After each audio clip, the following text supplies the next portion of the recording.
நடுராத்திரி கிளம்பி வெள்ளனா கிருஷ்ணகிரி வந்தாச்சு மக்களை. நமக்கு எப்படி ஜல்லிக்கட்டோ அதே மாதிரி கிருஷ்ணகிரி, தருமபுரி, வேலூர் மக்களுக்கு எருதுக்கட்டு அது பண்டிகை. ஓகே, எருதுக்கட்டை வீடியோ எடுக்கலாம் அப்படின்னு சொல்லி வீட்டுல இருந்து கிளம்பியாச்சு. கிளம்புறதுக்கு முன்னாடி நம்ம ஜூச்சு குட்டிட்ட கையில வாழ்த்தெல்லாம் வாங்கிட்டு முத்தம் கொஞ்சிக்கிட்டு இருந்தா 2 பேரும் அடிச்சு மல்லு கட்டிட்டு இருந்தாங்க. அப்புறம் நம்ம பேக்ல எல்லா திங்ஸையும் வந்துட்டு எடுத்து வச்சுட்டு எல்லாருக்கும் டாட்டா சொல்லிட்டு வீட்டுல இருந்து கிளம்பியாச்சு. மாட்டுத்தாவணிக்கு போலாம்னு நினைச்சா ஆரப்பாளையத்திலே பஸ் கிடைக்குமா? ஸோ ஆரப்பாளையத்துல வந்துட்டு பஸ் கிடைக்கிற இடத்துக்கு உள்ள போய்கிட்டு இருக்கும்போது நம்ம தம்பிங்களை வந்துட்டு பார்த்தோம். தம்பிங்க சின்ன வயசா இருந்தாலும் இப்பயே வந்துட்டு விவசாய வேலை பார்த்துட்டு இருக்காங்க.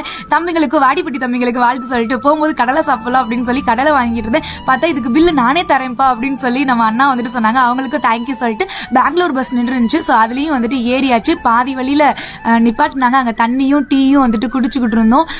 அப்பா அவ்வளோ டயர்டா வந்துட்டு இருந்துச்சு. சரி, இன்னும் எவ்வளோ நேரம் ஆகும்னு சொல்லி பார்த்தா மணி வேற வந்து 12:30 ஆயிடுச்சு. இன்னும் 3.5 மணி நேரமா விடிய காலம் ஆயிரும். ஸோ சேலம், இதெல்லாம் தருமபுரி இதெல்லாம் தாண்டி கிருஷ்ணகிரி ஒரு வழியா கரெக்டா வெள்ளனா 4:30 மணிக்கு கிருஷ்ணகிரியும் வந்து இறங்கியாச்சு. வந்த உடனே கிருஷ்ணகிரி நகராட்சி புதிய பேருந்து நிலையம் அப்படின்ற ஒரு ஏரியால தான் வந்துட்டு நின்றுட்டு இருந்தோம். சரி அப்படின்னு சொல்லிட்டு டீ குடிக்கலாம் அப்படின்னு சொல்லி டீ குடிக்கும் போது நம்ம தம்பியும் வந்துட்டு பார்த்தா தம்பிக்கும் ஒரு ஹாய் சொல்லிட்டு டீயும் குடிச்சிட்டு இருந்தோம். நம்மளை பிக்கப் பண்ண கடைக்கட்டி சிங்கம் அண்ணா வந்துட்டு இருந்தாங்க அவங்க டீம். ஸோ அவங்க வீட்டுக்கும் போயாச்சு.